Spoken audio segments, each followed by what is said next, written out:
भारत से अमेरिका जाने के लिए जो लोग अवैध रास्तों का इस्तेमाल कर रहे थे, खासकर डंकी रूट का, उसके जरिए वो जा रहे थे, उनके लिए अब अमेरिका में पकड़े जाने का खतरा पहले से भी कई ज्यादा बढ़ चुका है।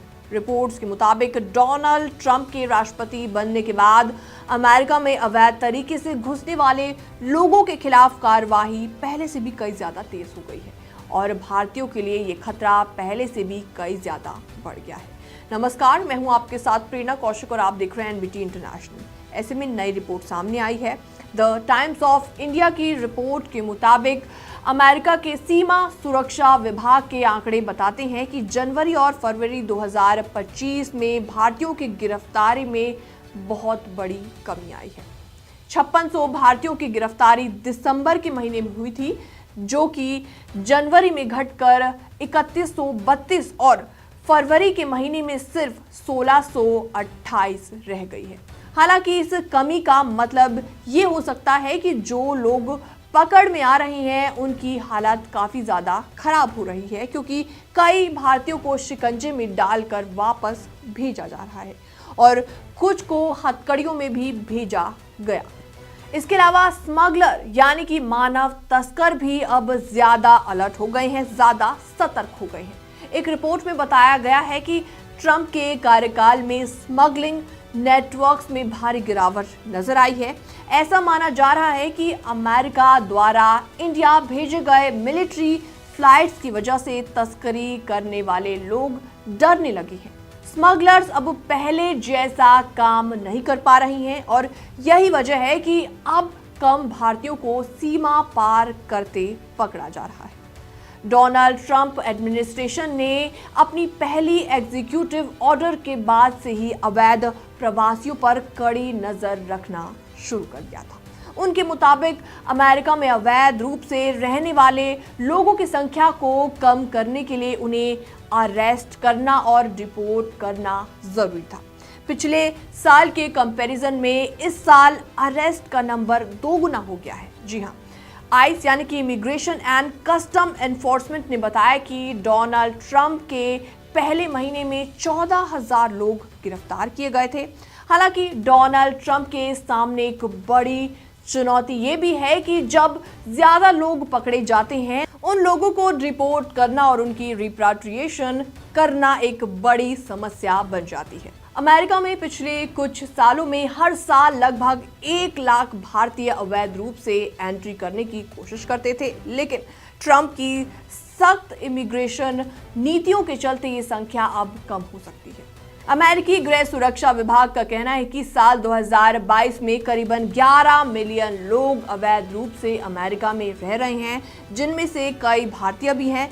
अब इनकी संख्या बढ़कर 14 मिलियन तक पहुंचने का अनुमान लगाया जा रहा है। अमेरिका के राष्ट्रपति डोनाल्ड ट्रंप ने कहा कि उनकी योजना है कि वो सभी अवैध प्रवासियों को देश से बाहर भेजेंगे, लेकिन ट्रंप के पहले महीने में ही सिर्फ 37,660 लोग डिपोर्ट किए गए, जो कि पिछली सरकार के मुकाबले कम थे। हालांकि डोनाल्ड ट्रंप एडमिनिस्ट्रेशन के अधिकारियों का कहना है कि अगले कुछ महीने में डिपोर्टेशन के आंकड़े बढ़ने की उम्मीद है, यानी कि पहले से भी कई ज्यादा आंकड़े दर्ज किए जाएंगे। इससे ये बात तो साफ है कि अब अमेरिका में अवैध रूप से रहने वालों के लिए मुश्किलें बढ़ने वाली हैं, खासकर उन भारतीयों के लिए जो कि डंकी रास्ते का इस्तेमाल करके अमेरिका में घुसने की कोशिश कर रहे हैं। फिलहाल इस रिपोर्ट में इतना ही। बाकी वर्ल्ड से जुड़ी छोटी और बड़ी खबरें देखने के लिए बने रहिए एनबीटी इंटरनेशनल के साथ।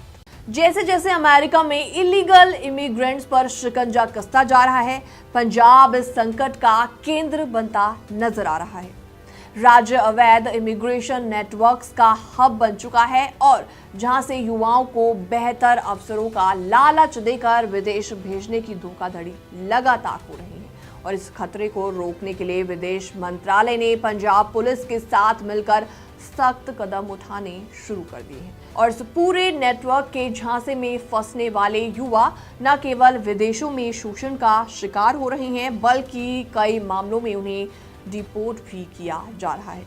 अकेले फरवरी 2025 में अमेरिका ने 387 इमिग्रेंट्स को भारत डिपोर्ट किया, जिनमें से 153 केवल पंजाब के रहने वाले थे, जो कि कुल संख्या का 39% हिस्सा है। इसके अलावा हरियाणा से 132, गुजरात से 76, उत्तर प्रदेश से 11, महाराष्ट्र से 5, राजस्थान से 3, चंडीगढ़, गोवा, हिमाचल प्रदेश से 2-2 और जम्मू कश्मीर और उत्तराखंड से 1-1 व्यक्ति को डिपोर्ट किया गया। ये आंकड़े बताते हैं कि कैसे अवैध ट्रैवल एजेंट्स मासूम लोगों को धोखा देकर इन्हें गैरकानूनी तरीके से विदेश भेज रहे हैं। इसके अलावा फ्रॉडुलेंट एजेंट्स के खिलाफ ऐसे में सख्ती बढ़ गई है। राज्यसभा में स्वाति मालीवाल द्वारा पूछे गए एक सवाल के जवाब में विदेश मंत्री ने माना कि पंजाब और अन्य राज्यों में अनऑथोराइज्ड रिक्रूटमेंट एजेंट के जरिए हो रही धोखाधड़ी से वो अवगत हैं। ऐसे में इमिग्रेशन एक्ट 1983 के तहत बनी रजिस्ट्रेशन के किसी भी एजेंट को विदेश में रोजगार के लिए भर्ती करवाने की परमिशन नहीं है, लेकिन इसके बावजूद ये अवैध गतिविधियां लगातार जारी हैं। और इस पूरी स्थिति से निपटने के लिए पंजाब पुलिस और विदेश मंत्रालय ने मिलकर राज्य में 48 FIR दर्ज की है, जो कि अवैध और अनरजिस्टर्ड रिक्रूटमेंट एजेंसियों के खिलाफ है। और इन मामलों की जांच भारतीय न्याय संहिता और Punjab prevention of human smuggling act 2012 के तहत की जा रही है। इसके अलावा आपको बताते हैं कि गृह मंत्रालय यानी कि MHA के सहयोग से डिजिटल प्लेटफॉर्म पर चल रहे अवैध इमिग्रेशन स्कीम्स को भी बंद करने के लिए कार्रवाई की जा रही है। सरकार की ऐसे में क्या पहल है, क्या जागरूकता फैलाई जा रही है, इसके बारे में आपको बताते हैं। दरअसल केंद्र और राज्य सरकार के बीच समन्वय यानी कोऑर्डिनेशन को मजबूत करने के लिए MEA पंजाब प्रशासन के साथ कई बड़ी योजनाओं पर काम कर रही है। ई-माइग्रेट पोर्टल के बारे में आपको बताते हैं। दरअसल इस पोर्टल के माध्यम से लोगों को फेक जॉब रैकेट्स के बारे में जानकारी दी जा रही है। इसके अलावा डिजिटल कैंपेन और वर्कशॉप के बारे में आपको बताते हैं। फरवरी 2025 तक पूरे भारत में 3200 से ज्यादा अवैध एजेंट्स को ई-माइग्रेट पोर्टल पर ब्लैकलिस्ट किया जा चुका है। और इसके अलावा पंजाब में डिजिटल अभियान, ट्रेनिंग सेशन और कार्यशालाएं आयोजित की जा रही हैं, ताकि कानून प्रवर्तन यानी कि लॉ एनफोर्समेंट, स्थानीय प्रशासन, रिक्रूटमेंट एजेंट और आम जनता को सुरक्षित और वैध इमिग्रेशन प्रक्रियाओं के बारे में एजुकेट किया जा सके। इसके अलावा आपको विदेश संपर्क प्रोग्राम के बारे में बताते हैं। ये कार्यक्रम राज्य सरकार के सहयोग से ऑर्गेनाइज किया जा रहा है, जिसका उद्देश्य अवैध इमिग्रेशन के खतरों से अवगत कराना है और इमिग्रेशन कानूनों के अनुपालन को बढ़ावा देना है। इसके अलावा लॉ एनफोर्समेंट ट्रेनिंग के बारे में बात करते हैं। दरअसल cyber fraud detection, social media monitoring और इमिग्रेशन स्कैम्स जुड़े मामलों की स्टडी के लिए राज्य स्तरीय नोडल अधिकारियों के साथ नियमित बैठकें और वर्कशॉप ऑर्गेनाइज की जा रही हैं। इसके अलावा अवैध इमिग्रेशन को रोकने के लिए सरकार काफी बड़े कदम उठा रही है। ये कदम बेहद महत्वपूर्ण है। ऐसे में बड़े स्तर पर कार्रवाई की जा रही है, लेकिन अब देखना होगा कि इन कार्रवाइयों का आखिर आगे आने वाले समय पर क्या असर नजर आता है। फिलहाल ये रिपोर्ट देखने के बाद आपका क्या रिएक्शन है, आपके क्या विचार हैं, आप भी हमें कमेंट सेक्शन के माध्यम से अपनी राय देना ना भूलें। बाकी वर्ल्ड से जुड़ी छोटी और बड़ी खबरें देखने के लिए बने रहिए एनबीटी इंटरनेशनल के साथ।